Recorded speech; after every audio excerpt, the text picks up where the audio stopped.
ছুটি হচ্ছে আসল পরী এটা জানতে পেরে সকলের সামনেই ছুটিকে জড়িয়ে ধরল অভি। এই ফুল এপিসোডটি পেতে এক্ষুনি আমাদের চ্যানেলটি সাবস্ক্রাইব করুন। এই পর্বে দেখা যায় ঘরের মধ্যে ছুটি একা একাই অভির বাড়ির সকলের বলা কথাগুলো নিয়ে ভাবতে থাকে।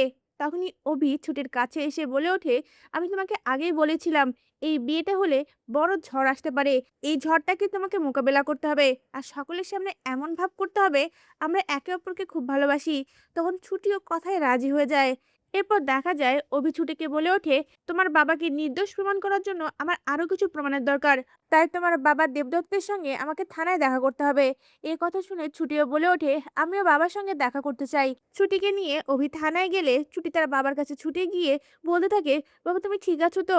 ছুটির স্মৃতিতে সিঁদুর দেখে দেবদত্তরা অবাক হয়ে যায় আর সঙ্গে সঙ্গে বলে ওঠে, ছুটি মা তোর স্মৃতিতে সিঁদুর কেন?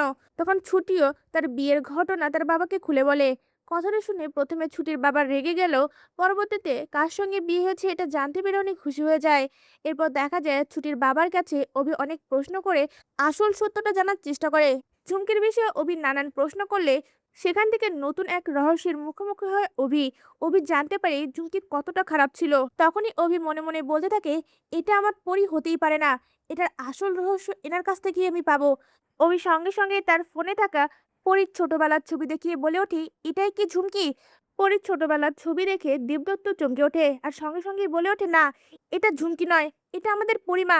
পরিমাকে যখন পেয়েছিলাম তখন ঠিক পরিমা এমনটাই ছিল। তার কাছে একটা বরপুতুল ছিল আর গলায় একটা চেনও ছিল, সেগুলো আমার ঘরে লুকানো ছিল। কথাগুলো শুনে অভি চমকে ওঠে আর ছুটির দিকে অপলক দৃষ্টিতে তাকিয়ে থাকে। এরপর সকল ঘটনা এক এক করে দেবদত্ত খুলে বলতে থাকে। ঘটনাগুলো শুনে অভি শিওর হয়ে যায় ছুটি হচ্ছে তার হারিয়ে যাওয়া পরী। সঙ্গে সঙ্গে সেই থানার মধ্যেই ছুটিকে জড়িয়ে ধরে অভি আর বলে ওঠে, পরী, পরী তোকে আমি পেয়ে গেছি। তা ভিউয়ার্স আপনারা তো এমনটাই দেখতে চান যাতে অভি জানতে পেরে যায় ছুটি হচ্ছে আসল পরী। আপনাদের মতামত আমাদের কমেন্টে জানান। ধন্যবাদ।